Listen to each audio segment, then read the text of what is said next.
They called me the ugly one, the sister who should have been hidden away, the daughter my mother wished she never had. But on the night the most powerful Alpha King in our realm walked into my father's territory, he didn't even glance at my perfect, stunning sister. He walked right past her golden hair, past her crystal blue eyes, past her flawless porcelain skin, and he stopped directly in front of me, the ugly one, the forgotten one, the invisible daughter covered in ash and bruises. And what he said next changed everything. Mine. My name is Seraphina Blackwood, and this is the story of how the most feared Alpha King in 5 centuries chose me, the scarred, broken, so-called ugly sister, over every perfect beauty in the werewolf realm. This is the story of betrayal, of revenge, of a love so consuming it rewrote the stars. And if you stay with me until the very end, I promise you what happens next will take your breath away. Welcome to Destined Hearts. Now, let me take you back to where it all began. I was born on the coldest winter night in Shadowmere Pack history. They say the moon hid behind the clouds when I took my first breath. My mother, Luna Vivian Blackwood, had prayed for another daughter, one as beautiful as my older sister Celestine. But when she saw me, when she saw the small birthmark that curved along my left cheek like a crescent moon, she turned her face away. "Take her," she whispered to the midwife. "I don't want to see her." I was 3 hours old, and I had already been rejected. My father, Alpha Dominic Blackwood, was different, at least in the beginning. He would hold me when Mother refused. He would whisper that the mark on my face was a blessing, not a curse. "The moon goddess kissed you, little one," he would say. "That's why she left her mark." But as the years passed, as my mother's hatred grew louder, even he grew silent. And my sister? My sister was everything I wasn't. Golden hair that cascaded like liquid sunlight, eyes the color of a summer sky, skin so flawless that poets wrote verses about her before she turned 16. She was the pride of Shadowmere, and I was its shame. By the time I turned 18, I had learned to become invisible. I woke before dawn to clean the pack house. I prepared meals I was never allowed to eat at the table. I washed clothes that were always finer than anything I'd ever wear. And every night when the pack gathered for dinner, I ate alone in the kitchen, listening to my mother praise Celestine's beauty, her grace, her worthiness. "She'll make a fine Luna someday," Mother would say, "perhaps even for an Alpha King." If only she knew. It happened on a Tuesday.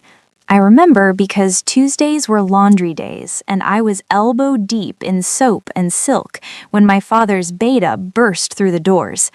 "Pack meeting, now! Alpha Dominic demands everyone, and I mean everyone, in the Great Hall." I dried my hands slowly, my heart hammering in my chest. Pack meetings never included me. I was usually told to stay hidden, especially when important visitors arrived. But the beta's eyes found mine across the room. "That means you too, Seraphina." Something cold slithered down my spine. I followed at a distance, staying close to the shadows as pack members filed into the great hall. The room buzzed with whispers, faces flushed with excitement. My father stood on the elevated platform at the front, his expression unreadable.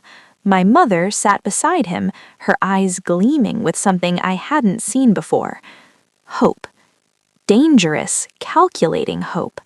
And Celestine, my beautiful sister, stood like a goddess in white silk, her hair braided with tiny pearls, her smile radiant.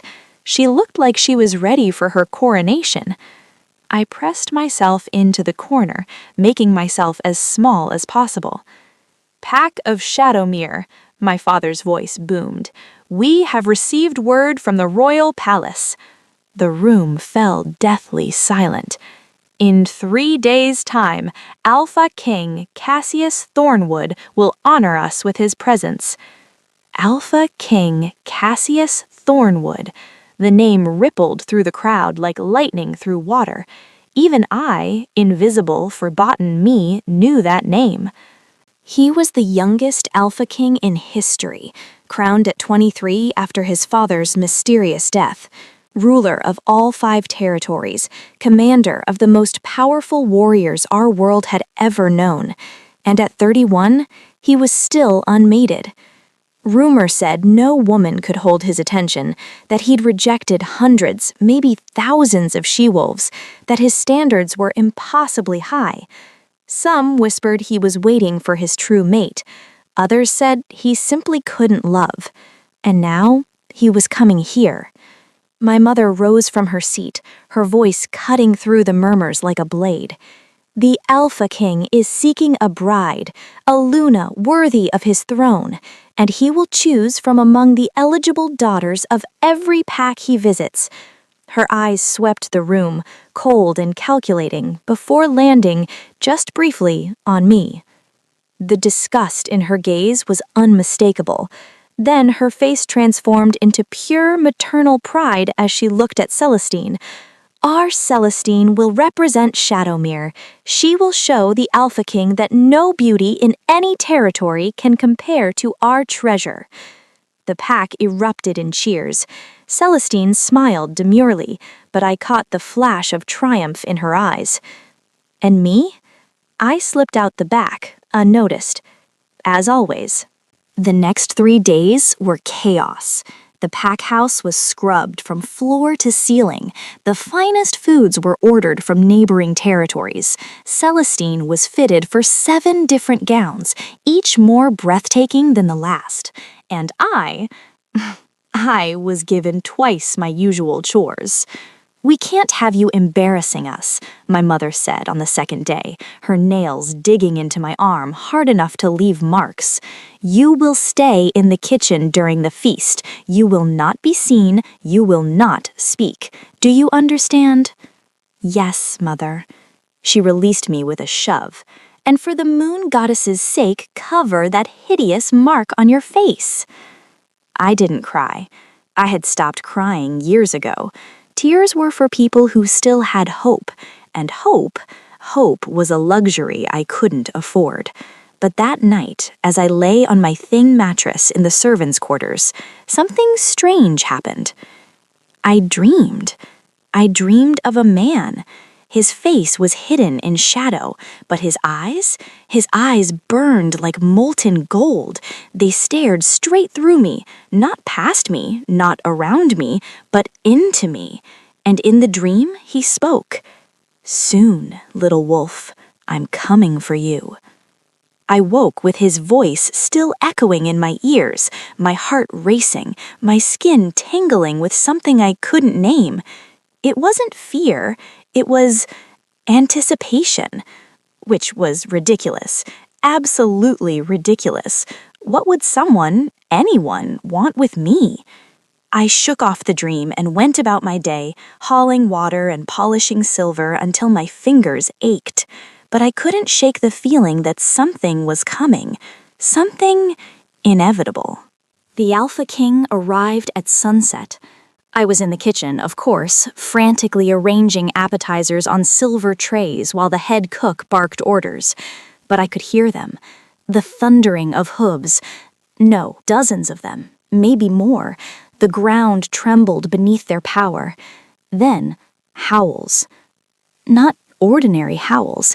These were deep, commanding, ancient, the kind that resonated in your bones and made your wolf, even a weak, supposedly defective wolf like mine, want to submit. I gripped the counter as my knees went weak.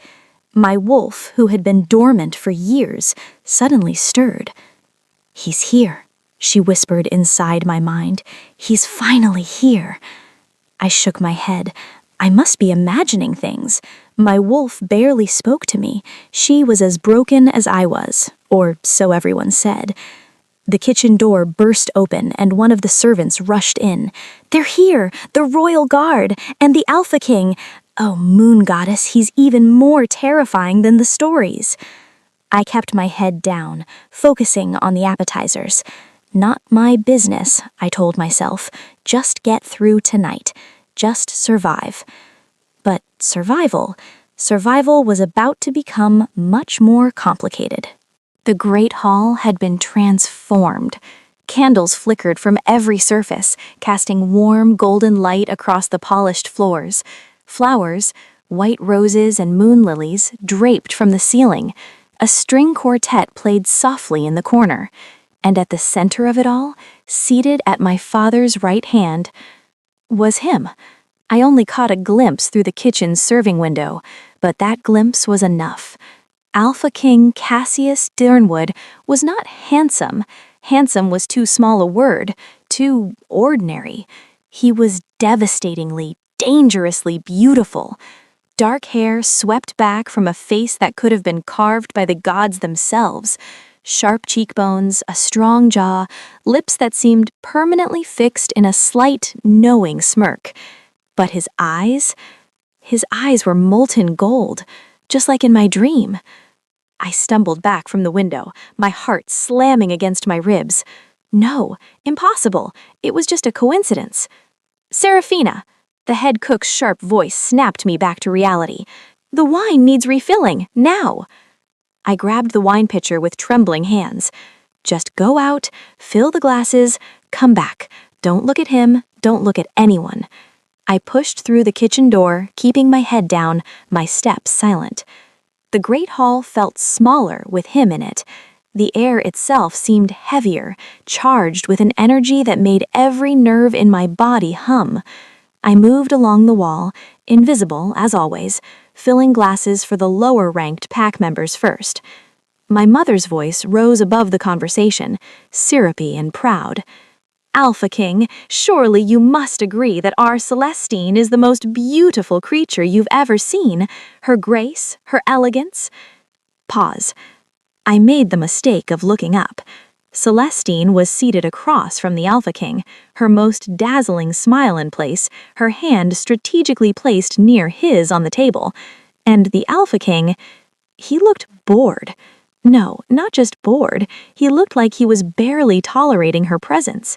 His golden eyes were scanning the room with a predatory alertness that made me want to run and hide. "Look away!" I screamed at myself. "Look away!" But I was frozen. And then his eyes found mine. Time stopped. I swear on the moon goddess herself, in that moment, time simply stopped.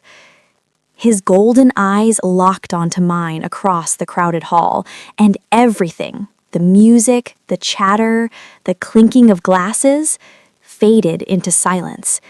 Something electric passed between us, something ancient, something unstoppable. My wolf, dormant for years, suddenly surged to the surface. "Mate," she howled. "That's our mate." No, no, no, no. This couldn't be happening. This couldn't be real. I was nobody. I was the ugly sister, the forgotten daughter, the pack's shameful secret. I wasn't supposed to be anyone's mate, least of all the Alpha King's. Panic rising in my voice. I dropped the wine pitcher. It shattered against the stone floor, red wine spreading like blood across the marble. Every head in the room turned toward me. My mother's face twisted with fury.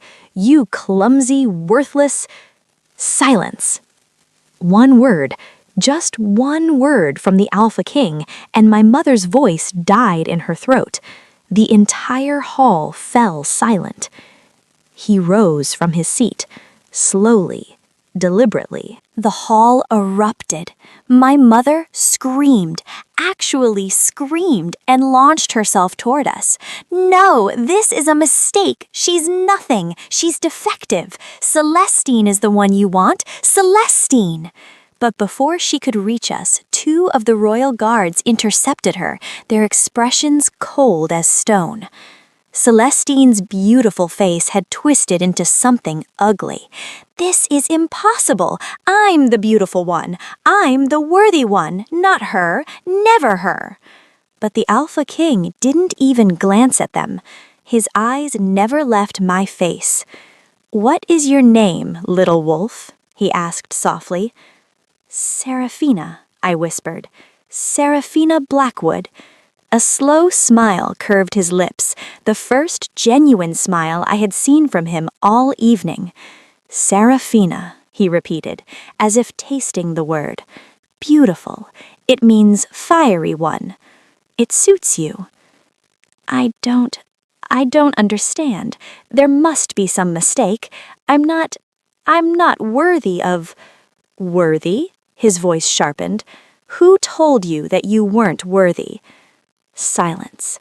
I couldn't answer, couldn't betray years of conditioning with a single word. But I didn't have to. His golden eyes swept over my thin frame, my calloused hands, the faded dress I wore, the faint bruises on my arm where my mother had gripped me. And something terrifying flickered across his face. Rage. Pure, undiluted, royal rage. "Who," he said slowly, each word like a crack of thunder, "has been hurting my mate?" My father stepped forward, his face pale. "Alpha King, please, there's been a misunderstanding. My daughter is she's not suitable for—" "Not suitable?" Cassius rose to his full height, towering over my father. "You dare tell me who is suitable for me?" The temperature in the room seemed to drop 10 degrees. "I am the Alpha King," Cassius said, his voice a low growl. "I answer to no one but the moon goddess herself, and she," he gestured toward me, "she has chosen my mate, my Luna, my queen." Gasps from the crowd. "The bite of your mate is sacred, the bond between mates is law, and any wolf who has mistreated, abused, or harmed my chosen one," his golden eyes blazed, "will answer to me." My mother fell to her knees. "We didn't know. We couldn't have known she would—" "You couldn't have known she was special?" Cassius's voice dripped with contempt. "Look at her, truly look at her, past your own vain blindness." And for the first time in my life, every eye in the room turned to me, not with disgust, not with pity, but with recognition. I didn't know what they saw, what he saw. I only knew that Cassius's gaze made me feel something I had never felt before. Seen, valued, loved. It was terrifying, and it was the most beautiful thing I had ever experienced. That night, I didn't sleep in the servants' quarters. Cassius refused to let me return there. Instead, he had his guards escort me to the finest guest room in the pack house, a room I had only ever cleaned, never occupied. But I didn't feel like I belonged there. I sat on the edge of the massive bed, still in my faded dress, and stared at my hands. What was happening? This morning I had been invisible, worthless, the ugly sister no one wanted. And now I was claimed by the most powerful alpha in existence. It had to be a dream, another cruel dream that would shatter when I woke. A soft knock interrupted my thoughts. "Come in," I said automatically, then immediately regretted it. What if it was my mother? Celestine? What if they— It was Cassius. He stood in the doorway, still in his formal attire, his golden eyes soft in the candlelight. "May I?" he asked. Such a simple question, yet my mother and Celestine had never once asked my permission for anything. "Yes," I whispered. He entered and closed the door behind him, but he didn't approach the bed. Instead, he settled into a chair across the room, giving me space. "You're frightened," he observed. Not accusatory, just stating a fact. "I'm confused," I admitted. "Why me? Of all the beautiful, powerful she-wolves in the world, why would the moon goddess pair you with me?" Cassius leaned forward, his elbows on his knees. "Seraphina, I'm going to tell you something, and I need you to really hear me. The moon goddess doesn't make mistakes. She pairs souls that are destined to complete each other, souls that are broken in ways only the other can heal." He held my gaze. "I've waited 8 years for you. 8 years of searching, hoping, refusing to settle for anyone less than my true mate. You waited for me? I would have waited 100 years." His voice was fierce, sincere. 1,000, because I knew that when I found you, you would be worth every moment of loneliness. I didn't realize I was crying until his expression softened with concern. "I'm sorry," I said quickly, wiping my face. No one has ever seen you," he finished quietly. "I know, but I see you, Seraphina. I see all of you, and you are the most beautiful creature I have ever encountered. But my face, the mark, is the moon's kiss," he said firmly. "A blessing, a sign that you were touched by the goddess herself. It's the first thing I noticed when I walked into that hall, and it's the first thing I'll kiss every morning for the rest of our lives." Long, emotional pause. I didn't know what to say, so I just sat there, tears streaming down my face, feeling something I had long forgotten how to feel. Hope. We left Shadowmere the next morning. Cassius gave me a choice, which itself was a foreign concept. I could stay and take time to adjust, or I could come with him to the royal palace immediately. I chose to leave. There was nothing for me in Shadowmere. No happy memories, no love, just years of pain wrapped in familiar walls. My mother didn't come to say goodbye, neither did Celestine. But my father stood at the edge of the courtyard, his face etched with something that looked almost like regret. "Seraphina," he called as I was about to mount the horse Cassius had provided. I turned. He swallowed hard. "I should have protected you. I should have—" "But you didn't," I said quietly, "and I'm leaving anyway." I didn't wait for his response. I climbed onto the horse and the royal guards surrounded me in formation. And as we rode away from the only home I had ever known, I didn't look back. Not once. The royal palace was nothing like I had imagined. I had expected cold stone and harsh angles, something that matched the fearsome reputation of the Alpha King. But as we crested the final hill and the palace came into view, I gasped. It was beautiful.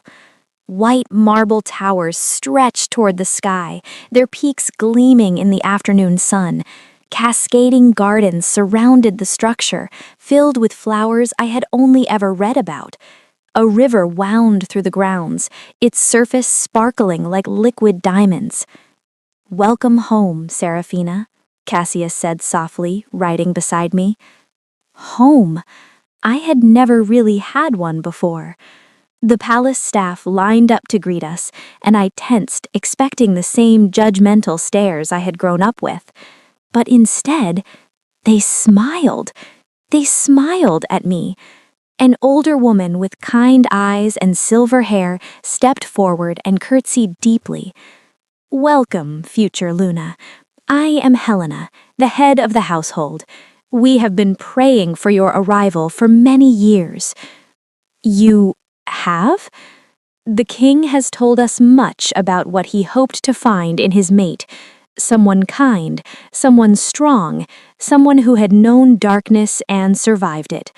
Knowing smile in voice, he said he didn't need beauty that came from perfection. He needed beauty that came from resilience. I looked at Cassius, my heart swelling.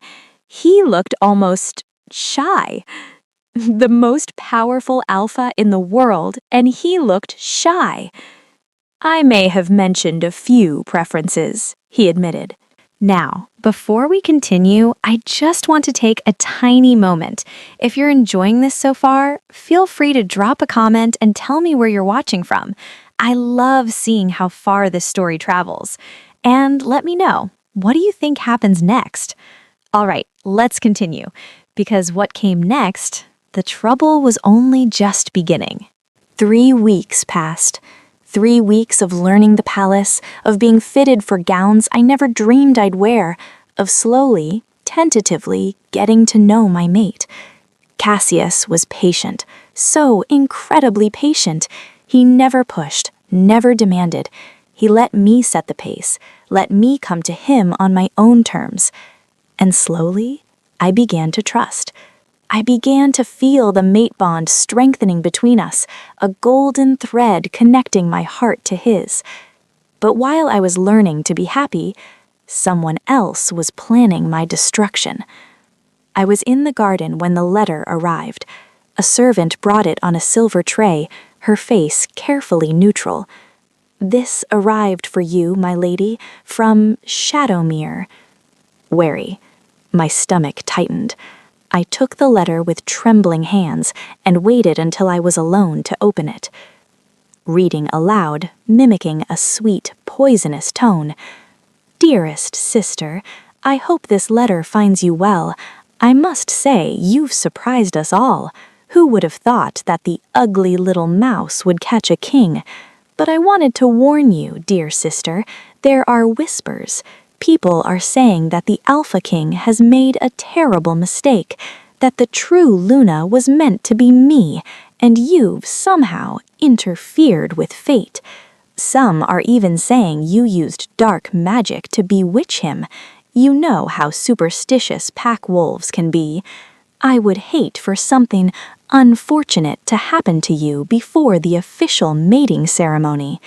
With all my love, Celestine. P.S. I'll be visiting the palace soon. I have some concerns about my dear sister's well-being that I simply must share with the king." Controlled anger. I crumpled the letter in my fist. She wasn't going to stop. She was never going to stop. Determined. But this time I wasn't the scared, silent girl she could push around. I was the future Luna of the realm. And I was done running. Celestine arrived a week later. She came with an entourage of concerned pack members and enough luggage for a month-long stay. I watched from the balcony as her carriage rolled through the palace gates, my heart pounding. "She's beautiful," I murmured, more to myself than anyone. Even from this distance, Celestine's golden hair caught the light like a halo. "She's empty." Startled, I spun around to find Cassius standing behind me, his golden eyes fixed on the courtyard below. "A beautiful shell with nothing inside," he continued. "No warmth, no depth, no genuine love for anything but herself." He turned to me. "You think I don't see who she really is?" "I know you see it, but others, your court, your people, what if they see her and think you made the wrong choice?" Firm, unwavering, Cassius cupped my face in his hands, forcing me to meet his eyes. "Listen to me, Seraphina Blackwood. The moon goddess does not make mistakes. My wolf recognized you the moment you stepped into that hall, not because you're perfect, but because your soul calls to mine in ways no one else's ever could. And if anyone in this palace, anyone, dares to suggest that you are less than worthy, they will answer to me personally. Cassius, I love you." He said it so simply, so surely, like it was the most natural truth in the world. "I know it's fast," he continued, his thumb tracing my cheekbone. "I know we're still learning each other, But I love you, Seraphina Blackwood. I have loved you since the moment our eyes met, and I will love you until the moon itself falls from the sky." "I love you too," I whispered back, and as his lips met mine in our first kiss, I felt something shift inside me. The broken pieces of my heart began to mend. Celestine didn't wait long to make her move. The first night of her visit, at the welcome dinner, she positioned herself directly across from Cassius, her blue eyes bright with calculated charm. "Your Majesty," she cooed, mimicking a sickeningly sweet tone, "I simply must tell you how worried we've all been back home.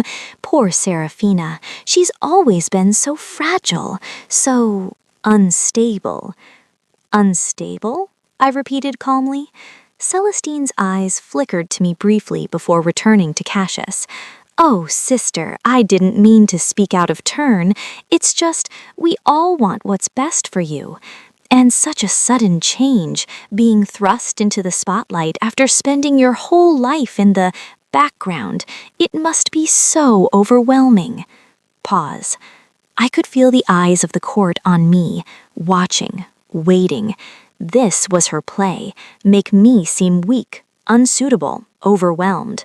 But I wasn't the same girl she had broken down for years. "You're right, Celestine," I said sweetly. "It has been quite a change. Going from scrubbing floors and being called worthless," I smiled at the shocked murmurs around the table, "to being loved and respected for the first time in my life. It's very different indeed." Quiet satisfaction. Celestine's smile froze. I don't know what you're implying." "I'm not implying anything." I folded my hands gracefully on the table. "I'm stating facts. Facts that the Alpha King is already aware of, since we don't keep secrets from each other." Strong. I turned to look at Cassius. His expression was unreadable, but his eyes blazed with pride. "The future Luna speaks truth," he said, his voice carrying across the hall. "I am aware of how she was treated in her former pack, and I am deeply displeased." Ominous undertone. The temperature in the room dropped. Celestine paled. "Your Majesty, I can assure you, any difficulties Seraphina experienced were greatly exaggerated." "Were they?" Cassius leaned back in his chair, his voice deceptively casual. "Because I have reports from my investigators, reports of years of abuse, neglect, and intentional cruelty, reports that paint a very specific picture of who was responsible." Stunned silence. Celestine's mask cracked, just for a second, just enough for me to see the fear beneath. I had no part in—" "That will be determined," Cassius said coldly. "In the meantime, you will conduct yourself with the utmost respect toward your future Luna, and if I hear one more whisper against her character, the consequences will be severe." Pause. Celestine lowered her eyes. "Yes, Your Majesty," satisfied. But I knew her. I knew that lowered gaze wasn't submission. It was regroping. 3 days later, I started feeling sick. At first, I thought it was stress. The constant tension of having Celestine under the same roof was exhausting. But then came the dizziness, the weakness, the strange taste in my tea. The tea. Every morning, a servant brought me a special herbal tea for calm and clarity.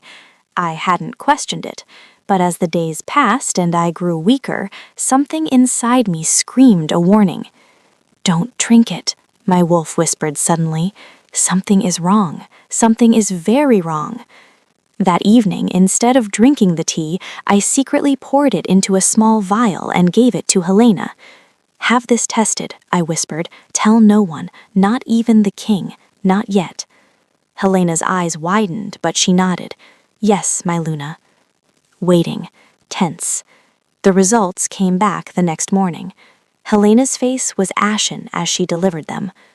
"Wolfsbane," she said quietly, small doses, enough to gradually weaken you without causing immediate death. Horror. Someone was trying to poison me. Someone inside the palace. And I was going to find out who. I had my suspicions, of course, but suspicions weren't proof, and I needed proof to bring Celestine down once and for all. So I set a trap. I let it slip, casually within earshot of Celestine, that I had received a special gift from the Alpha King, a rare moonstone necklace that he wanted me to wear at our upcoming mating ceremony. "He's keeping it in his study," I said to Helena, making sure Celestine could hear. "The second drawer of his desk. So precious. I'm not even allowed to touch it until the ceremony." That night, I hid in the shadows of Cassius's study, and I waited. It didn't take long. Just past midnight, the door creaked open. A cloaked figure slipped inside, moving toward the desk with practiced stealth. I held my breath as the figure opened the second drawer, but instead of a necklace, they found a letter in my handwriting that read, "I know what you've been putting in my tea. I know everything. The guards are already on their way."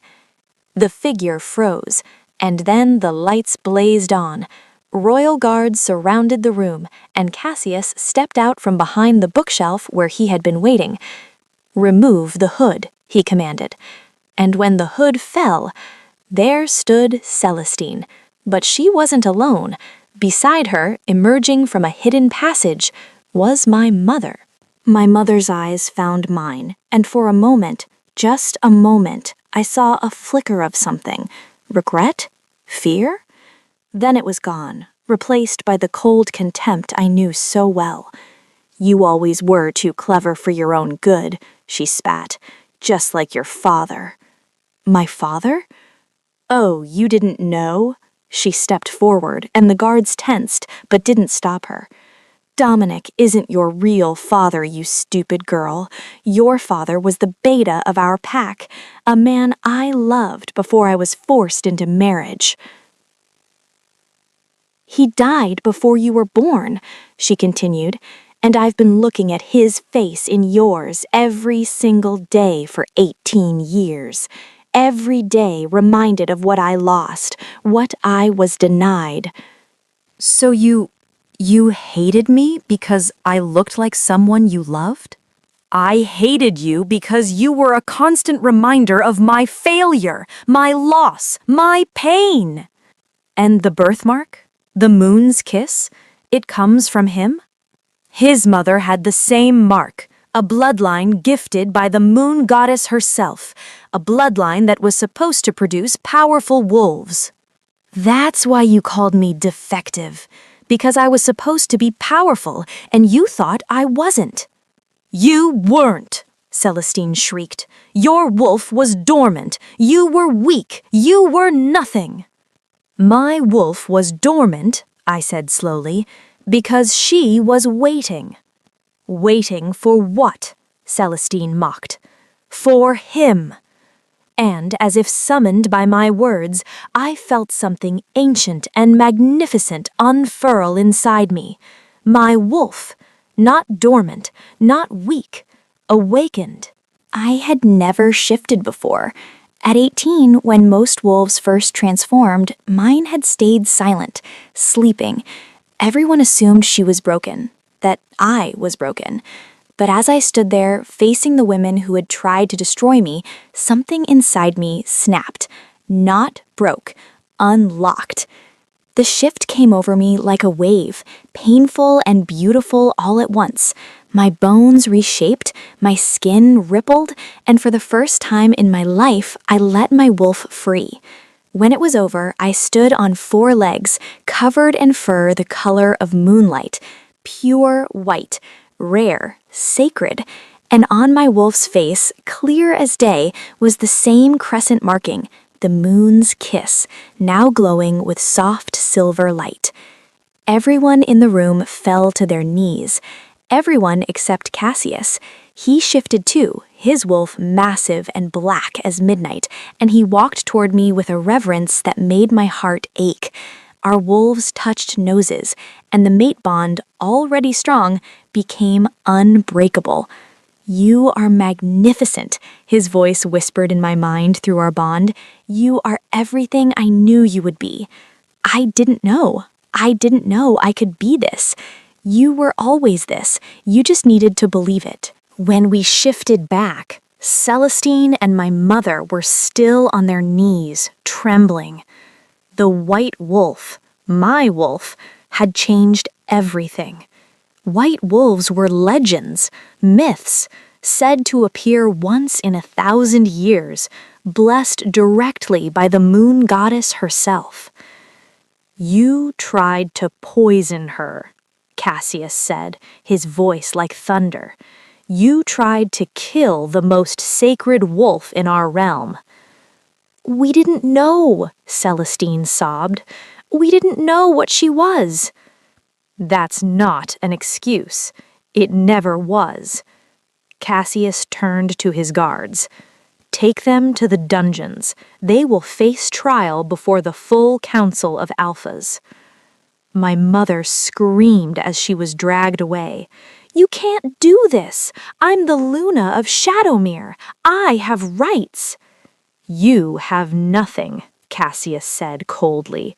"Your alpha, Dominic Wackwood, has already been stripped of his title for his failure to protect a pack member.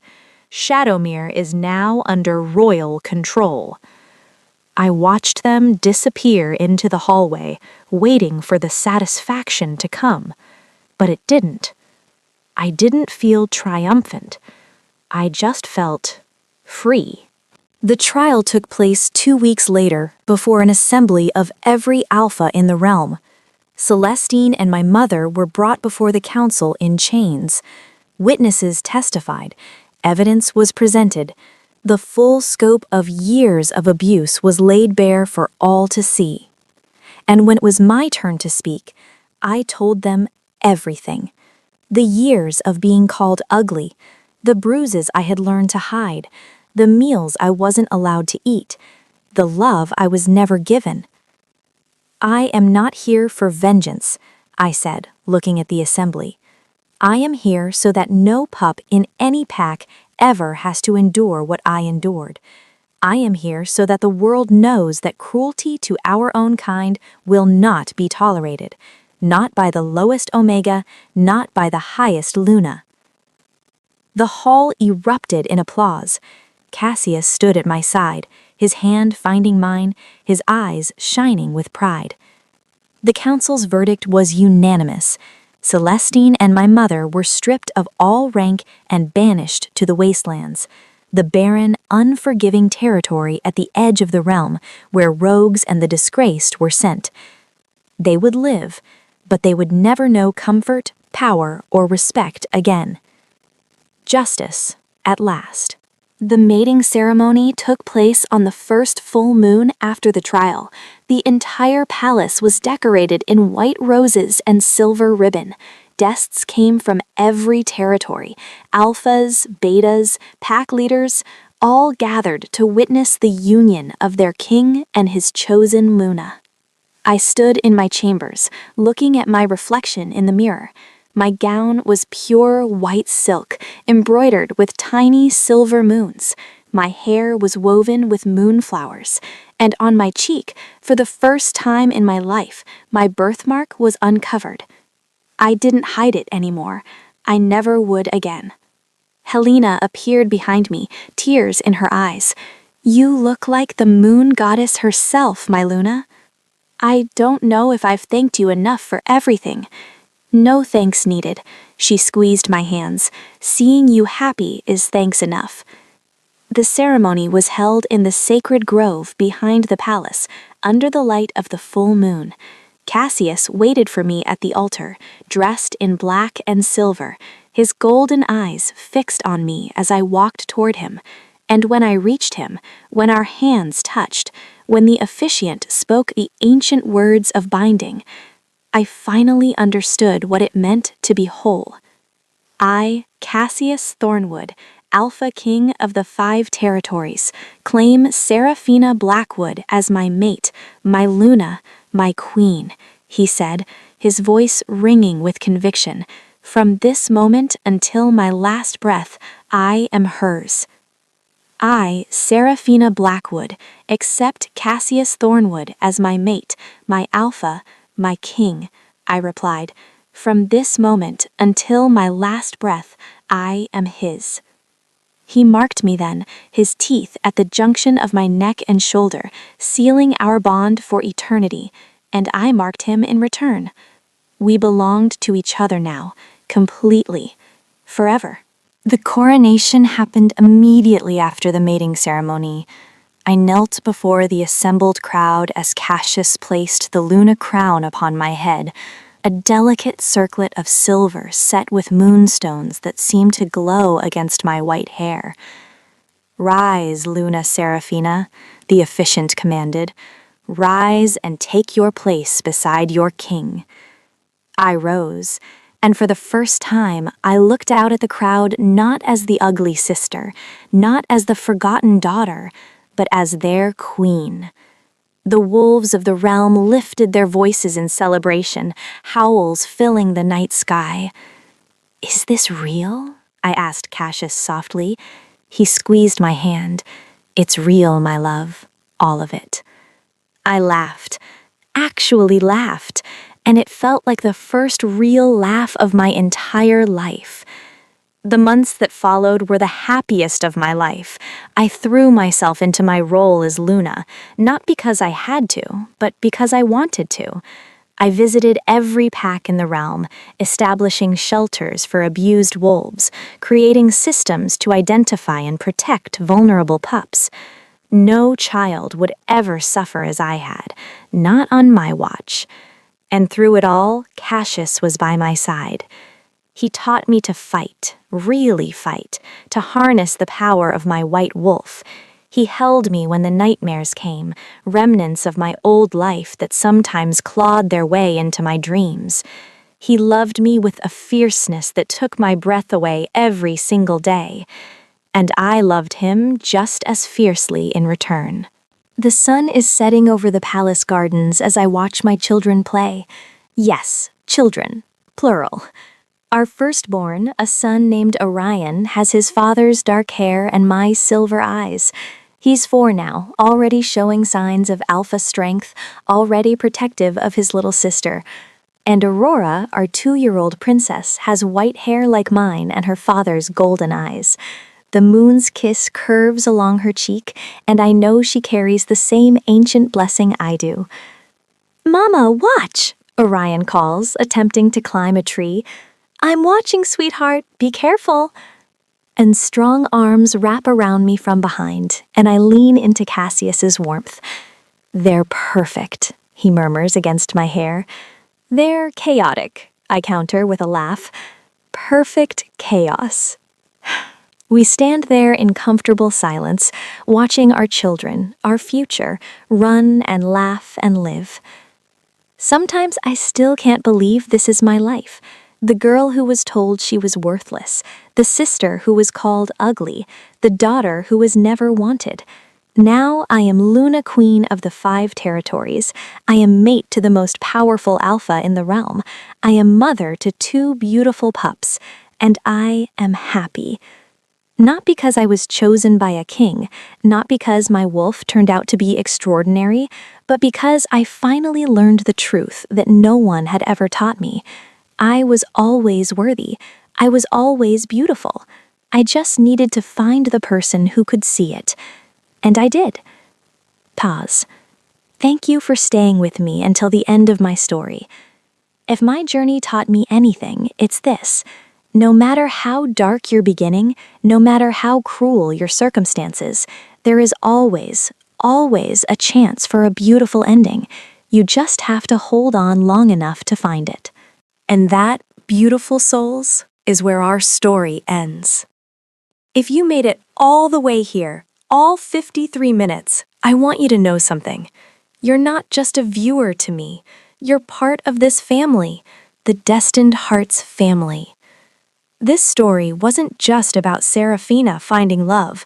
It was about anyone who's ever been told they're not good enough, not pretty enough, not worthy enough. It was for you. Because wherever you are, whatever country you're in, whatever you're going through, you deserve a love story too. You deserve to be seen, valued, and cherished. Don't let anyone tell you otherwise. Now, I have a small favor to ask. If this story touched your heart, if it made you feel something, would you consider subscribing to Destined Hearts? Hit that subscribe button, ring that notification bell, and drop a comment telling me your favorite part of the story. Was it when Cassius first said mine? Was it when Seraphina finally stood up to Celestine?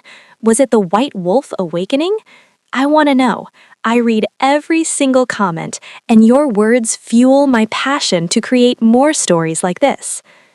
Also, share this video with someone who needs to hear this message today. Share it with your friend who's going through a hard time. Share it with your sister who doesn't know how strong she is. You never know whose heart you might touch. And speaking of stories, I have something special coming next week. A story about a rejected alpha who finds his mate in the most unexpected place, the enemy pack's dungeon. It's called He Found Me in Chains and Made Me His Queen. Trust me, you don't want to miss it. Until then, remember, you are worthy of love. You are worthy of happiness. You are destined for something beautiful. This is Destined Hearts, and I'll see you in the next story.